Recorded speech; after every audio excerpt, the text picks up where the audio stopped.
The Empire had ruled the stars for 12,000 years. They had conquered hundreds of worlds and enslaved dozens of species. When their scout ships found a small blue planet sending radio signals into space, High Commander laughed at his officers. He called the planet primitive. He called its people weak.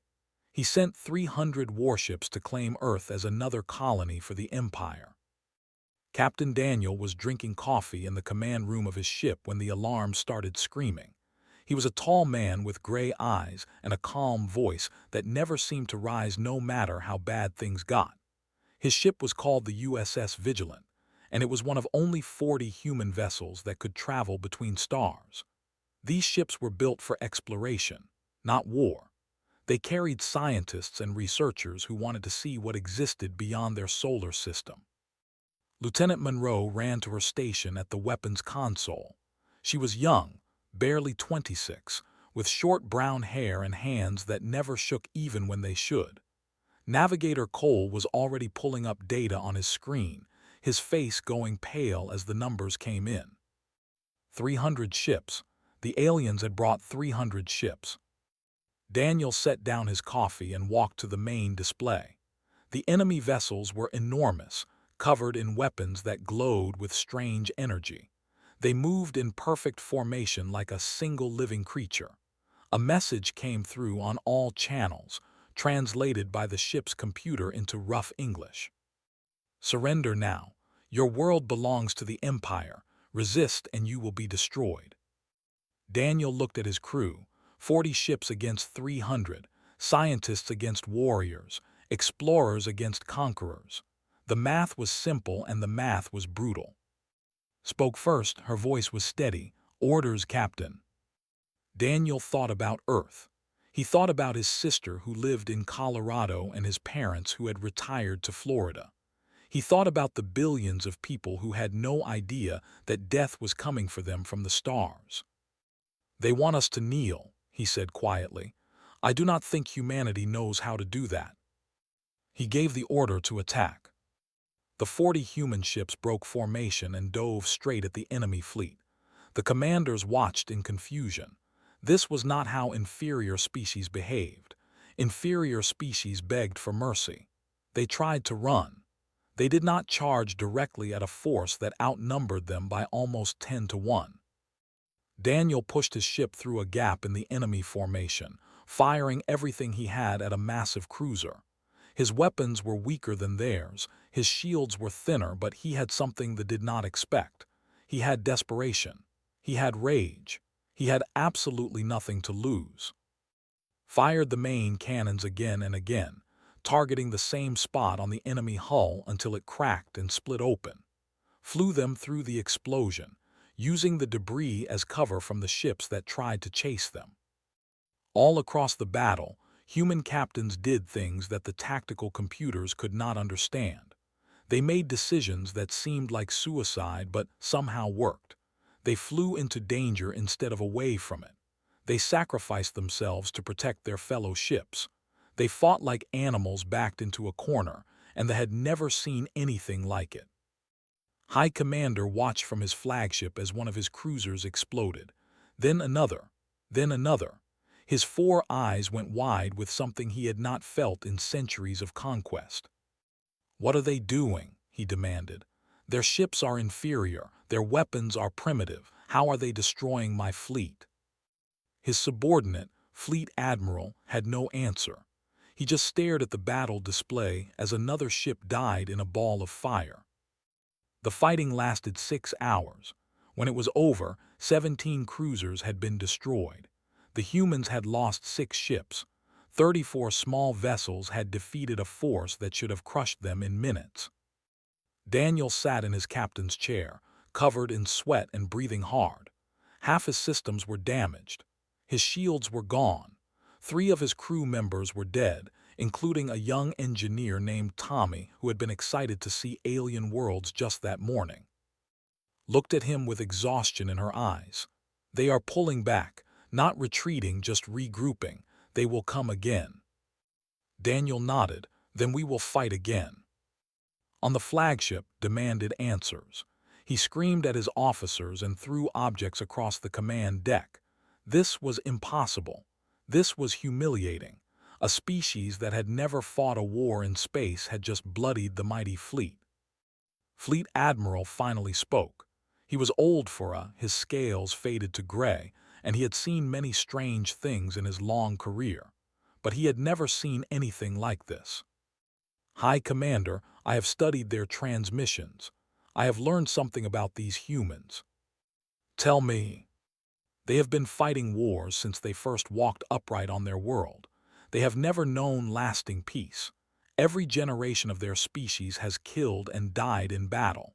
They have weapons designed to destroy cities, weapons that can poison land for centuries, weapons that can burn the very air itself. They built these things to use against each other. Stared at him. They are a species of warriors. No, High Commander. Warriors fight for glory and honor. These humans fight for survival. They do not care about glory. They do not care about honor. They only care about winning. They will do anything, sacrifice anything, destroy anything to survive. We have not conquered a primitive world. We have poked a nest of predators, and now they are awake. Looked back at the battle display. The human ships were regrouping too, forming a defensive line around their planet. They were damaged and outnumbered and should have been broken. Instead, they were preparing to fight again. It matters not, said, but his voice was not as confident as before. We have 300 ships, they have 34, we will crush them eventually.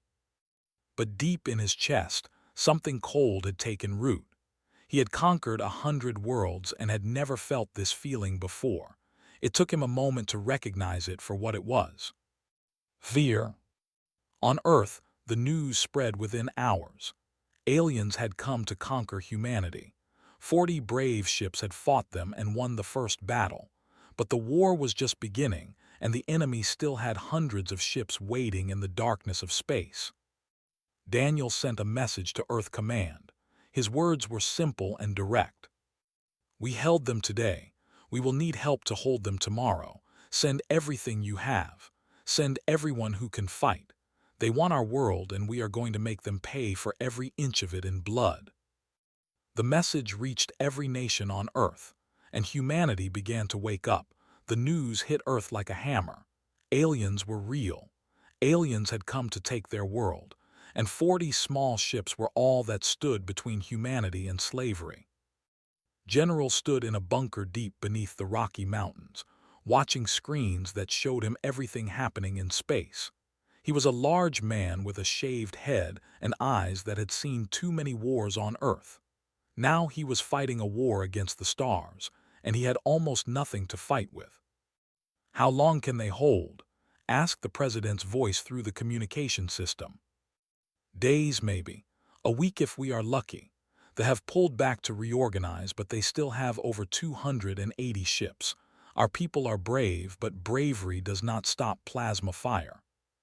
What do you need? Looked at the production reports on his desk.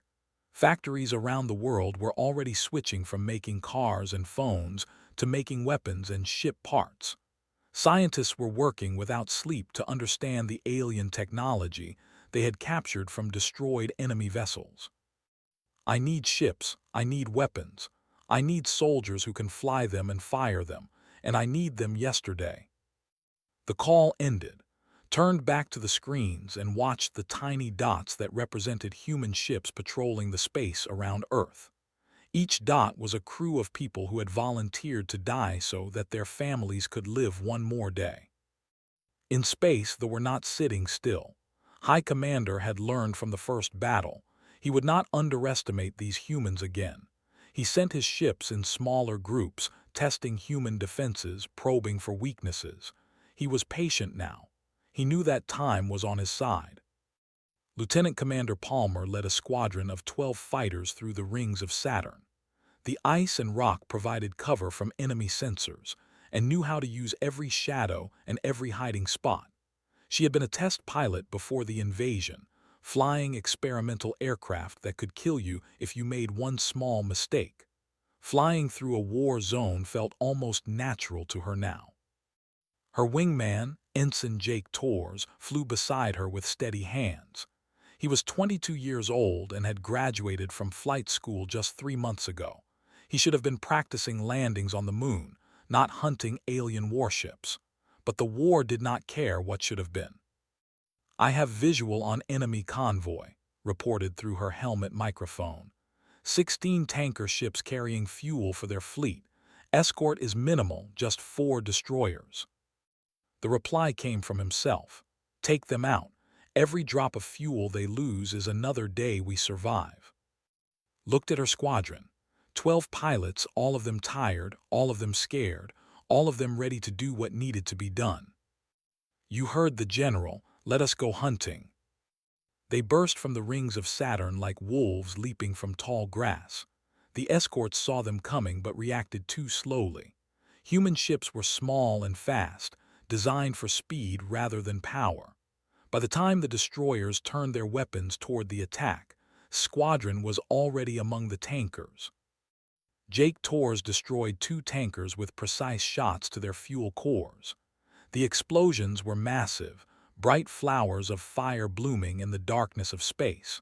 Took out 3 more, weaving between enemy fire with moves that should have been impossible. The battle lasted 11 minutes. When it was over, 14 tankers were gone and 1 destroyer was crippled. Squadron lost 2 pilots, good people whose names she would carry in her heart forever.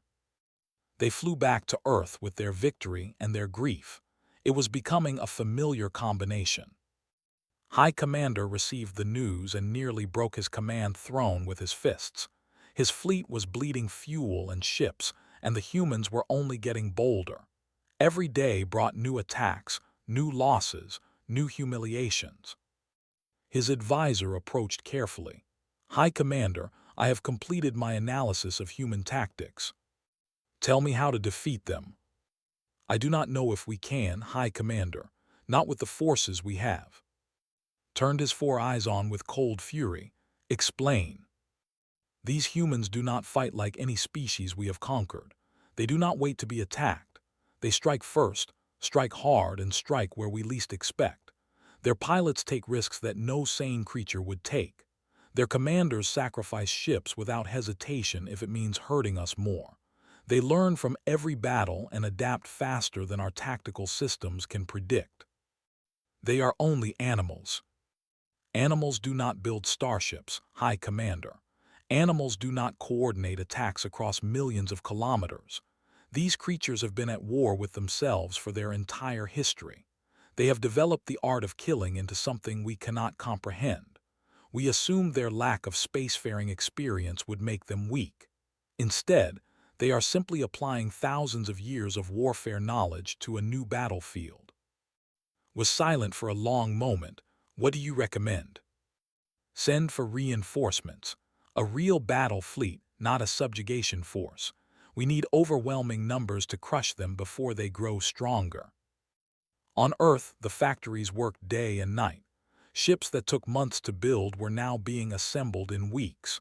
Workers slept in shifts beside their machines, eating meals without leaving their stations. Every nation on Earth had stopped fighting each other.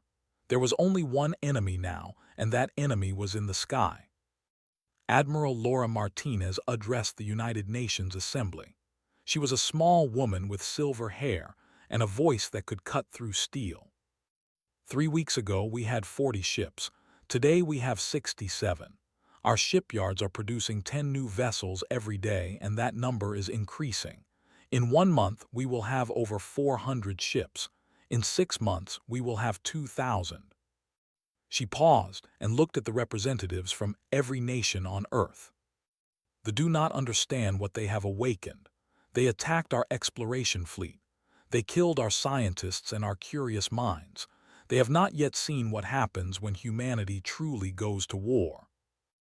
In his bunker, General received reports of recruitment centers being overwhelmed by volunteers.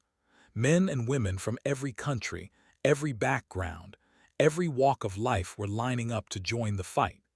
Teachers and farmers and doctors and students, all of them willing to learn how to fight among the stars. He thought about what the advisor had said. the words intercepted by human intelligence officers. They called humans animals. They called them primitive. They thought numbers and technology would win this war. They were wrong.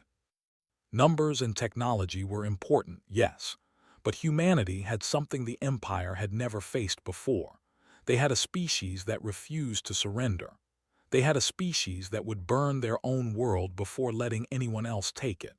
They had a species that had spent its entire existence learning how to survive against impossible odds. Looked at the stars through the screens in his bunker. Somewhere out there, they were planning their next attack. Somewhere out there, reinforcements were being summoned to crush the upstart humans. Let them come, he thought. Let them bring their entire empire. They will learn what every enemy of humanity has learned throughout history. We do not break. We do not bend. We fight until we win or until there is nothing left to fight with. And we have only just begun. 6 months had passed since the first battle. The solar system had become a graveyard of broken ships and shattered dreams, and most of those dreams belonged to the... Commodore Daniel stood on the bridge of his new flagship, the USS Liberty. It was twice the size of his old ship and carried weapons that had not existed a year ago. Human scientists had studied every piece of alien technology they could capture, learning its secrets and making it better. The Liberty could fight 3 cruisers at once and win. But Daniel did not care about the ship. He cared about the woman standing beside him, Commander Monroe, who had earned her promotion by destroying 8 enemy vessels during the Battle of Jupiter's Moons. The crews had given her a name in their own language. It translated roughly to the Huntress, and they spoke it with fear in their voices. Intelligence reports the enemy is digging in near Mars, said, pointing at the tactical display. They have stopped attacking. They are building defensive positions. Daniel studied the information. They had started with 300 ships. They now had 170. Meanwhile, the human fleet had grown from 40 vessels to 1,800. The math had changed, and they knew it. They are waiting for reinforcements from their empire, Daniel said.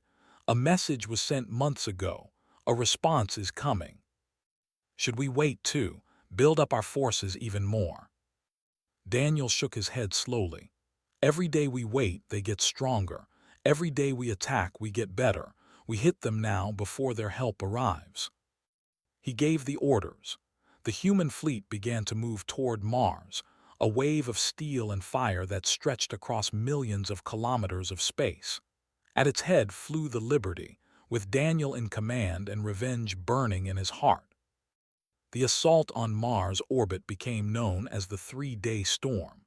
It was the largest battle humanity had ever fought, and it would be remembered for centuries. Human ships attacked in waves, never stopping, never resting. When one squadron pulled back to repair and refuel, another took its place. They had nowhere to run and no time to recover. They were being worn down by an enemy that simply would not quit. On the second day, Sergeant Ben Murphy led his Marine squad through the corridors of a captured destroyer. They had boarded the vessel during the chaos of battle, cutting through the hull with plasma torches and fighting their way inside. Ben was a big man from Texas with a simple view of the universe. If something threatened his people, he killed it. If something stood in his way, he moved it. They had threatened his people, and now they were going to pay. His squad moved through the alien ship with brutal efficiency. The soldiers they encountered were tall and strong, with 4 arms and scales that could stop a knife. But they had never faced human Marines in close combat. They had never seen what a determined man with a gun and no fear could do in a narrow corridor. Ben kicked down the door to the bridge and raised his weapon. The captain stood in the center of the room, surrounded by dead crew members and flickering screens. He looked at Ben with something that might have been respect. "Surrender," Ben said through his translator device. "You have lost this ship." The alien captain made a sound that the translator struggled with. It might have been a laugh. "You have won nothing, human. My ship is one of thousands. My fleet is one of hundreds. You have merely angered the Empire." Good, I like fighting angry enemies. They make mistakes. You do not understand. We are merely the vanguard. The Empire will send a true battle fleet. 5,000 ships, maybe more. Your little world will burn. Ben stepped closer, his weapon still raised. Let me tell you something about humans. We have been fighting each other since we climbed down from the trees. We have survived ice ages and plagues and wars that killed millions. We have split the atom and walked on our moon and built machines that think. And every single time someone told us we would fail, we proved them wrong. He grabbed the captain by his uniform and pulled him close. So bring your 5,000 ships. Bring your entire empire. We will build 10,000 ships to meet them. We will train 1,000,000 soldiers to fight them. And when the dust settles, the only thing that will remain of thee is a warning to anyone else who thinks about threatening our world. The captain's 4 eyes blinked rapidly. For the first time in his long life, he understood what fear truly felt like. The 3-day storm ended with a human victory that shocked the galaxy. 93 ships were destroyed or captured. The remaining 77 fled to the outer edges of the solar system, broken and demoralized. They had come to conquer a primitive world and had instead found a nightmare. High Commander stood alone on his damaged flagship, watching the remnants of his fleet limp away from Mars. He had failed. For the first time in his career, he had truly and completely failed. A communication came through from the Grand Admiral himself appeared on the screen, his scales gleaming with the decorations of 100 victories. High Commander, your request for reinforcements has been granted. I am assembling a fleet of 5,000 warships, the largest armada in our history. We will depart within the month. Should have felt relief. Instead, he felt something colder. Grand Admiral, I must warn you about these humans. Warn me, they are primitives, High Commander. You simply underestimated them. No, Grand Admiral, I made no underestimation. They are something we have never faced before. They learn faster than any species I have encountered. 6 months ago, they had 40 ships and no combat experience. Now they have nearly 2,000 ships and tactics that our computers cannot predict. By the time you arrive, they will have even more. His eyes narrowed. Are you suggesting we cannot defeat them? Was silent for a long moment. Then he spoke the truth that had been growing in his mind since the first battle. I am suggesting that defeating them may cost us more than we are willing to pay. These humans do not fight like conquered species. They fight like the conquerors. They fight like us, Grand Admiral, perhaps even worse than us. The communication ended, turned back to the viewport and looked at the distant blue dot that was Earth. Such a small world, such a fragile-looking place, and yet it had produced creatures that had humbled the mighty fleet. He wondered what else they were capable of. He wondered what they were building, what they were planning, what terrible surprises they were preparing for the armada that was coming. For the first time in his life, High Commander prayed, not for victory but for survival. The humans were coming into their own, and the galaxy would never be the same.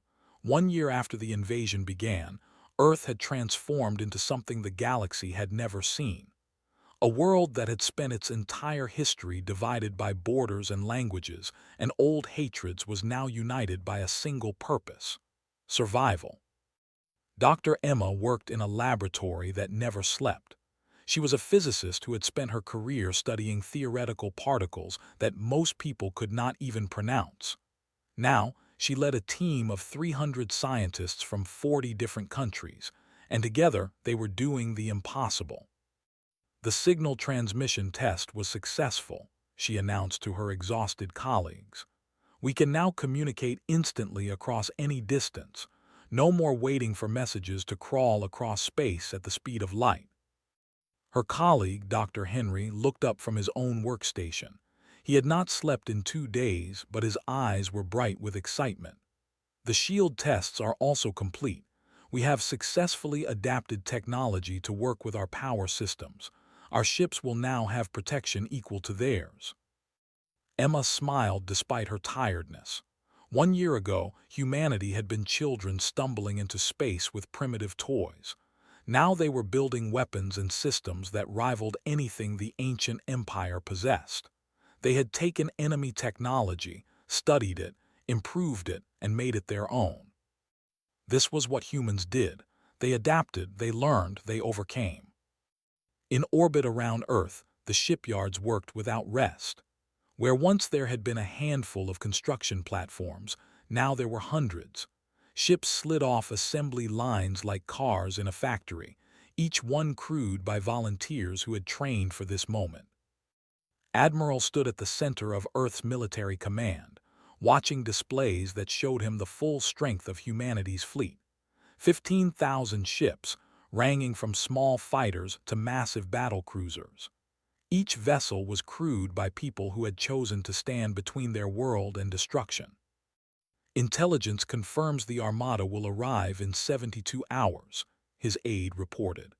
5,000 ships under the command of Grand Admiral. Nodded slowly. 5,000 ships, the largest enemy force ever assembled against a single world. 1 year ago, that number would have meant certain death. Now it meant a fight. He called a meeting of his senior officers. They gathered in the war room, men and women from every nation on Earth, all of them wearing the same uniform, all of them serving the same cause. "You all know what is coming," began.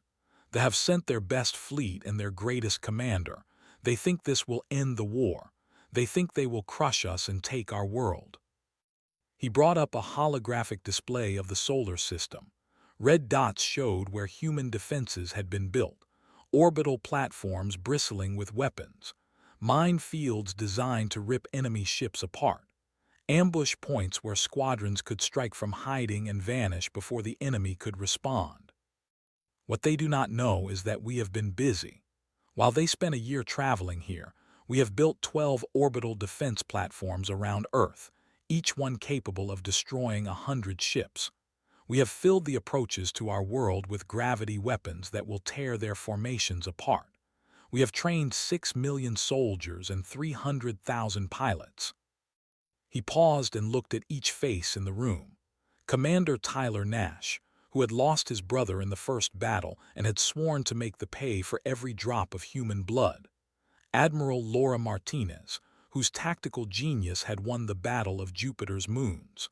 Commodore Daniel, who had fought from the very first day and had never backed down from any fight. "But most importantly," continued, "we have learned something about ourselves. The thought we were weak because we had not conquered the stars. They did not understand that we had not needed to. We were too busy fighting each other." A grim laugh rippled through the room. It was true. Humanity had wasted centuries killing itself over land and resources and ideas. All that energy, all that violence, all that brilliant tactical thinking spent on brother fighting brother. Now we are not fighting each other anymore. Now we are fighting them. And that is the worst thing that could have happened to the Empire. Commander Nash raised his hand. "Sir, what if their reinforcements are just the beginning? What if they have even more ships to send?" Smiled, and there was nothing kind in it. "Then we will need more ships.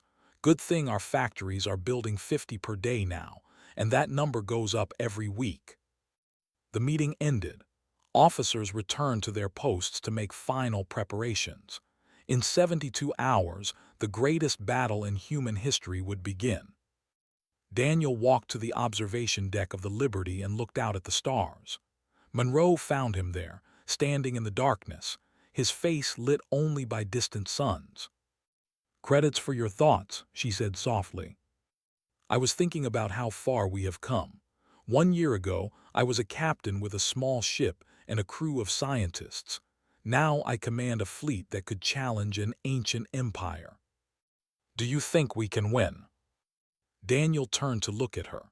"I think we have to win, not because of pride or glory, but because losing means everyone we love dies. Every child on Earth, every grandmother, every family, every dreamer who ever looked up at the stars and wondered what was out there. They are all counting on us." moved closer and stood beside him at the viewport. Then we will win, because that is what humans do. We fight for each other, we die for each other, and we never ever give up.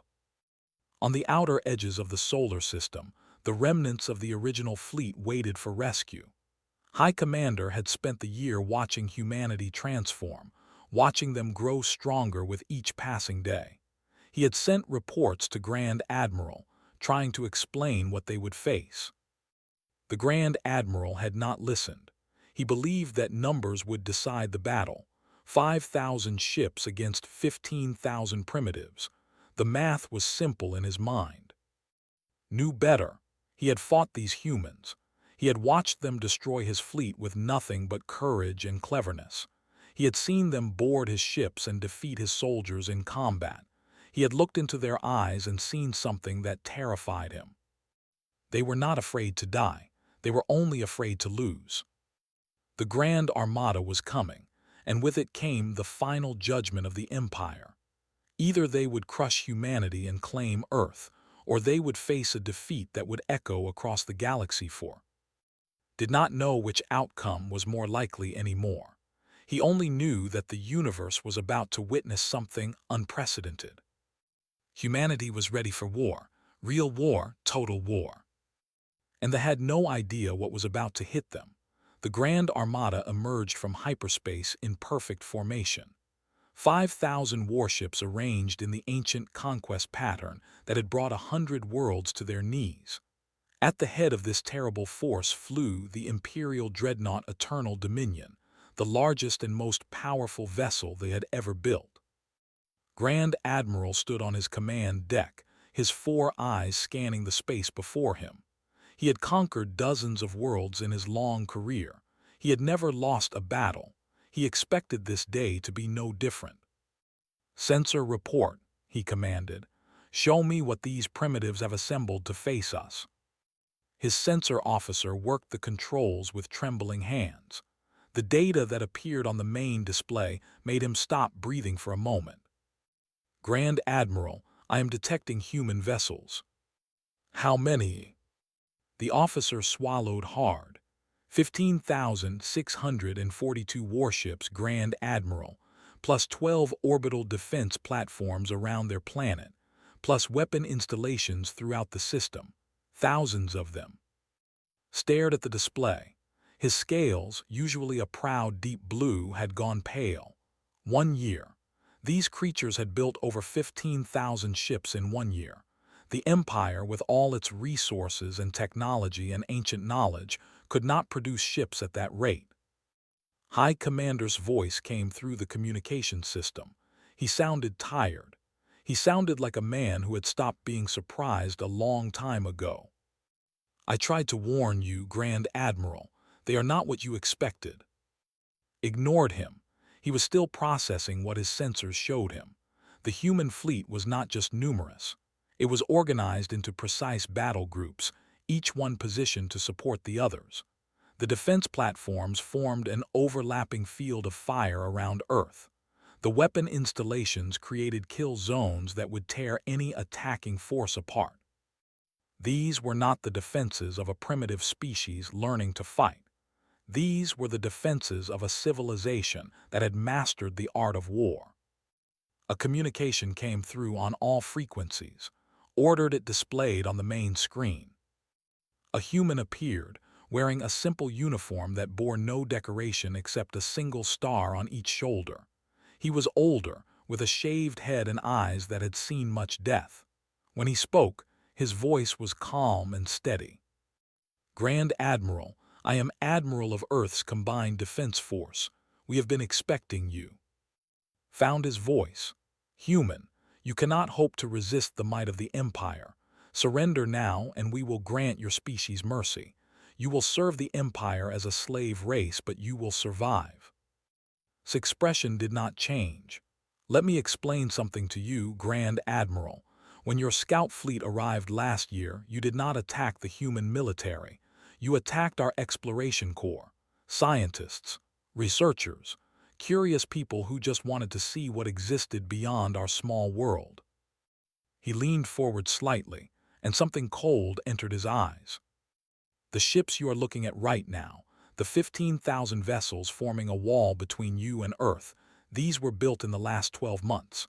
They are crewed by volunteers, teachers who learn to pilot fighters, farmers who learn to fire weapons, factory workers who built these ships during the day and then trained to fly them at night. Students who should have been studying for exams instead learned how to kill. Felt his heart's beating faster. Something was wrong. Something was very wrong. Our actual military has been busy too, continued. They have been training. They have been planning. They have been building something special for the Empire, something you have not seen yet. The Grand Admiral's voice came out as barely a whisper. You are bluffing. Am I? Grand Admiral, what you see before you is Earth's home defense fleet. Civilians protecting their families. Regular people who picked up weapons because they had no choice. We have not deployed a single professional soldier yet. Not one career military ship. Not one trained warrior from our naval academies or our military space programs. Paused, and when he spoke again, his voice dropped to something almost casual. You brought 5,000 ships to fight 15,000 civilians. What do you think happens when the real army arrives? The transmission ended. Grand Admiral stood frozen on his command deck. Around him, his officers whispered to each other in voices filled with fear. The sensor displays showed the human fleet beginning to move, advancing toward the armada without hesitation, without doubt, without the slightest sign of fear. 15,000 ships crewed by civilians, volunteers, amateurs. And somewhere, hidden in the depths of space, Earth's true military was waiting. Professional soldiers, trained killers, warriors who had spent their entire lives preparing for exactly this moment. Grand Admiral, his tactical officer said, "What are your orders?" Did not answer immediately. He was thinking about what High Commander had told him in those ignored reports. He was thinking about a species that had spent its entire existence fighting itself. He was thinking about what such a species could accomplish when it finally turned its attention outward. The humans had spent 1 year building an army of civilians. How many years had they spent building their real military? How many generations had dedicated themselves to the art of warfare? How many weapons had they created that they had not yet revealed? Grand Admiral made his decision. Pride demanded that he attack. Honor demanded that he fight. But something deeper, something that had kept him alive through decades of war, told him that this battle could not be won. Not today, perhaps not ever. "Signal the fleet," he said quietly. "We are retreating." The command deck erupted in shock. Officers shouted protests. Warriors demanded that they fight, that they show these humans the power of the Empire, but silenced them with a single raised hand. I have conquered many worlds. I have never retreated from battle, but I have also never faced an enemy like this. These humans have shown us something today. They have shown us that everything we thought we knew about war was wrong. He looked at the display, at the wall of human ships advancing toward them. They built 15,000 warships in 1 year using civilians and volunteers. Imagine what they will build next year. Imagine what they will build in 10 years. Imagine what happens when their professional military joins this fight. He turned to his communication officer. "Send a message to the... Tell them that Earth is not to be conquered. Tell them that these humans are not enemies to be crushed, but predators to be avoided. Tell them that if we continue this war, we will lose everything." The Grand Armada turned and began to withdraw. Behind them, the human fleet did not pursue. They did not need to pursue. They had already won something more important than a battle. They had one fear. On the bridge of the Liberty, Daniel watched the enemy fleet retreat. Monroe stood beside him, her face lit by the glow of victory. "They are running," she said softly. "They are actually running." Daniel nodded slowly. "Today they are running. Tomorrow they will think about what happened here. They will tell their allies and their enemies and their children. They will tell the entire galaxy about the small blue planet that refused to surrender, that built an army from nothing, that made the mighty empire turn and flee. He looked at and smiled. And they will warn everyone who listens. Do not attack Earth. Do not threaten humanity. Do not wake the sleeping predator that lives on that tiny world, because the humans do not fight like other species. They do not surrender. They do not negotiate. They do not stop. The human fleet formed a victory formation around their world. 15,000 ships crewed by ordinary people who had done extraordinary things. Behind them, Earth glowed blue and green and beautiful, a small planet that had just changed the course of galactic history. And somewhere in the darkness of deep space, Earth's real military waited. Professional soldiers who had been training for years, secret weapons that had never been revealed, plans that had been prepared for exactly this day.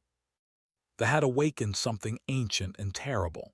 They had reminded humanity of what it had almost forgotten in its comfortable peace, that they were not explorers by nature, that they were not builders by instinct, that deep in their blood and bone and history they were survivors, they were predators, they were the most dangerous species the galaxy had ever produced. The war was over, but the message had been delivered to every corner of the universe. The real army has not even arrived yet. And God help anyone who makes us send it.